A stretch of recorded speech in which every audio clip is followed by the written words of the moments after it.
ఈ విశ్లేషణకు స్వాగతం. ఒక కొత్త కారు కొనేటప్పుడు పెట్రోల్ కారు తీసుకోవాలా లేక ఎలక్ట్రిక్ కారు బెస్టా అనే ఆలోచన రావటం సహజం. పైపైన చూస్తే లెక్కలు ఒకలా ఉంటాయి, కానీ దీర్ఘకాలంలో దాగి ఉన్న అసలు ఆర్థిక వాస్తవాలు వేరు. ఈరోజు మనం ఆ లెక్కల్ని డేటా ఆధారంగా డీకోడ్ చేద్దాం. ఎలక్ట్రిక్ వాహనం అనగానే ఫ్యూయల్ ఖర్చు తక్కువ కాబట్టి లాంగ్ రన్లో ఖచ్చితంగా డబ్బు ఆదా అవుతుందనే ఒక బలమైన నమ్మకముంది కదా. కాని అంకెలను కొంచెం లోతుగా తవ్వి చూస్తే బహుశా ఎవరూ ఊహించని ఒక ఆసక్తికరమైన నిజం బయటపడుతుంది. అదేంటో ఇప్పుడు చూద్దాం. ఇక్కడ టాటా నెక్సాన్ లాంటి ఒక పాపులర్ మోడల్ను ఉదాహరణగా తీసుకుందాం. ఆన్ రోడ్ ధర చూస్తే పెట్రోల్ వేరియంట్ దాదాపు 11,23,000 ఉంటే ఎలక్ట్రిక్ మోడల్ 17,25,000 దగ్గర ఉంది. ఈవీలకు ప్రభుత్వ పన్నులు తక్కువే అయినా సరే బేస్ ధర మరియు ఇన్సూరెన్స్ చాలా ఎక్కువ ఉండటం వల్ల ఈ రేటు అలా పెరిగిపోతుంది. అంటే ఇక్కడ మనం గమనించాల్సిన అసలు పాయింట్ ఏంటంటే, ఒకే కారు, ఒకే మోడల్, కానీ రెండింటికీ మధ్య మొదటి రోజునే దాదాపు 6 లక్షల రూపాయల గ్యాప్ వచ్చేస్తుంది.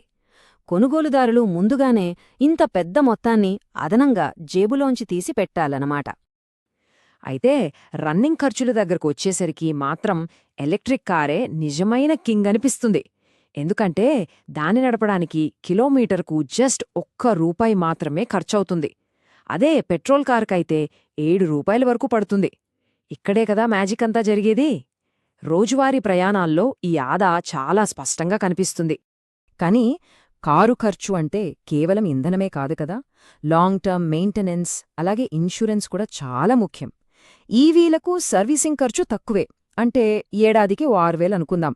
కానీ ఇన్సూరెన్స్ ప్రీమియం చూస్తే మాత్రం పెట్రోల్ కారు కంటే చాలా ఎక్కువగా, సగటున ₹16,000 దాకుంటుంది. సో ఒకవైపు ఆదా అవుతుంటే ఇంకోవైపు ఖర్చు పెరుగుతోంది. సరే, రోజుకొక 40 కిలోమీటర్లు నడిపే కారుని 5 ఏళ్లపాటు వాడితే లెక్కలెలా ఉంటాయో చూద్దాం. ఫ్యూయల్, మెయింటెనెన్స్, ఇన్సూరెన్స్ అన్నీ కలిపితే పెట్రోల్ కారుకి 5 ఏళ్లల్లో దాదాపు ₹5,98,000 ఖర్చు వస్తుంది. అదే ఎలక్ట్రిక్ కారుకి 1,61,000 మాత్రమే అవుతుంది. ఇది నిజంగా భారీ పొదుపే. ఇక్కడే అసలు ట్విస్టుంది. ఈ రన్నింగ్ ఖర్చులకి కారు కొన్నప్పుడి ఆ మొదటి ధరను కూడా కలిపి చూస్తే పిక్చర్ పూర్తిగా మారిపోతుంది. స్టార్టింగ్లో పెట్టిన ఆ అదనపు 6 లక్షల వల్ల 5 ఏళ్ల తర్వాత కూడా ఈవీ ఖర్చు పెట్రోల్ కారు కంటే ఎక్కువగానే ఉంటుంది. పెట్రోల్ కారుకు మొత్తం 17,21,000 అయితే ఈవీకి 18,86,000 అవుతోంది. ఇప్పుడు ఈ విశ్లేషణలో అత్యంత కీలకమైన పాయింట్కి వచ్చాం. అదేంటంటే, పెట్రోల్ కారు కొనడం వల్ల మొదటి రోజు ఆదాయైన 6 లక్షల రూపాయల్ని ఏమైనట్టు? ఆ డబ్బుని ఎక్కడో ఒక దగ్గర వాడాలి కదా. ఆర్థిక పరిభాషలో దీన్నే ఆపర్చునిటీ కాస్ట్ లేదా అవకాశ వ్యయం అంటారు. అంటే ఆ 6 లక్షలను తీసుకెళ్లి ఖరీదైన కారులో పెట్టేయడం వల్ల దాన్ని వేరే ఎక్కడైనా ఇన్వెస్ట్ చేసుంటే వచ్చే లాభాన్ని కోల్పోతున్నామన్నమాట. ఈ ఒక్క లాజిక్ కారు యాజమాన్యానికి సంబంధించిన లెక్కలన్నింటినీ పూర్తిగా తలకిందులు చేసేస్తోంది. ఒక్కసారి ఇలా ఊహించుకుందాం. ఆ 6 లక్షల అదనపు మొత్తాన్ని ఎలక్ట్రిక్ కారు కోసం పెట్టకుండా ముందే పెట్రోల్ కారు కొనేసి ఆ మిగిలిన డబ్బుని ఒక మంచి ఫిక్స్డ్ డిపాజిట్ లేదా మ్యూచువల్ ఫండ్లో వెంటనే ఇన్వెస్ట్ చేస్తే పరిస్థితేంటి? ఈ కొత్త ఈక్వేషన్ని కొంచెం జాగ్రత్తగా గమనిద్దాం.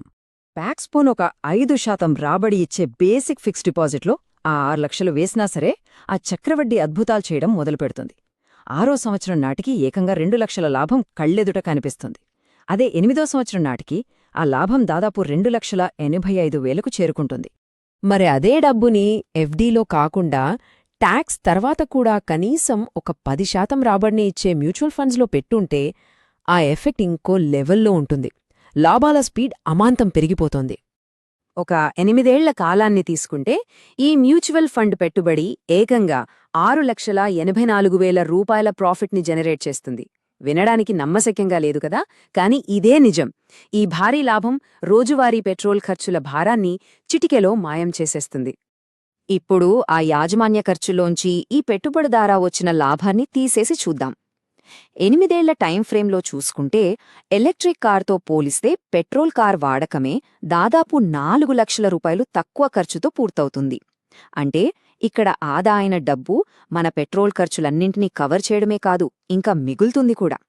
సరే, దీన్ని ఇంకాస్త ముందుకు తీసుకెళ్దాం. ఒక కారు గరిష్ట జీవితకాలం అంటే 15 ఏళ్ల పాటు ఆ మ్యూచువల్ ఫండ్ పెట్టుబడిని అలాగే వదిలేస్తే ఏం జరుగుతుంది? కాలం గడిచే కొద్దీ కారు విలువ తగ్గిపోతూ ఉంటే ఇంకోవైపు పెట్టుబడి విలువ ఎలా పెరుగుతుందో, కాంపౌండింగ్ అనేది ఎంత పవర్ఫుల్లో ఇక్కడే మనకర్థమవుతుంది. 15 ఏళ్లు పూర్తయ్యేసరికి ఆ మొదటి రోజు ఇన్వెస్ట్ చేసిన 6 లక్షల రూపాయలు కళ్ళు చెదిరేలా ఏకంగా 19 లక్షల లాభాన్ని ఆర్జించి పెడుతుంది. అవును, 19 లక్షలే. ఇది ఎవ్వరూ మామూలుగా ఊహించని ఫిగర్. ఒకవైపు 15 ఏళ్ల పాటు కారు కోసం ఫ్యూయల్, మెయింటెనెన్స్ ఖర్చులు పెడుతున్నప్పటికీ ఈ మ్యూచువల్ ఫండ్ లాభాన్ని దానికి అడ్జస్ట్ చేస్తే పెట్రోల్ కారు నికర ఖర్చు కేవలం 14 లక్షల దగ్గరే ఆగిపోతుంది. అదే ఎలక్ట్రిక్ కారుకైతే ఆ ఖర్చు 22 లక్షల వరకు వెళుతుంది. వ్యత్యాసం ఎంత స్పష్టంగా ఉందో చూశారు కదా?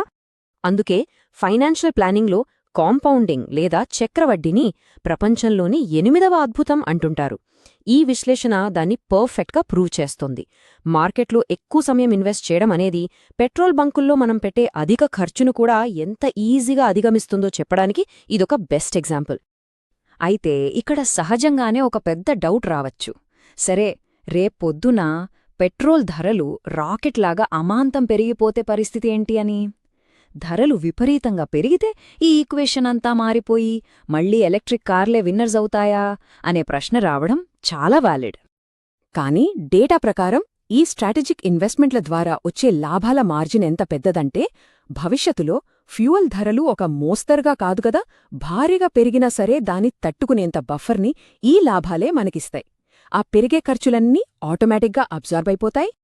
సో ఫైనల్గా ఈ విశ్లేషణ మనకు చెబుతున్నది ఒక్కటే: ఒక వాహనం సొంతం చేసుకోవడంలో ఉండే నిజమైన ఖర్చుని అంచనా వెయ్యాలంటే కేవలం పెట్రోల్ రేటెంత, కరెంటు బిల్లెంత అని మాత్రమే చూడకూడదు. దాని వెనుక దాగి ఉన్న ఆపర్చునిటీ కాస్ట్ లాంటి విషయాలను ఖచ్చితంగా పరిగణనలోకి తీసుకోవాలి. ఒక ఎలక్ట్రిక్ వాహనానికి షిఫ్ట్ అయ్యే ముందు ఈ స్మార్ట్ క్యాలిక్యులేషన్స్ చేయడమనేది దీర్ఘకాలంలో జేబుకు చాలా మేలు చేస్తుంది.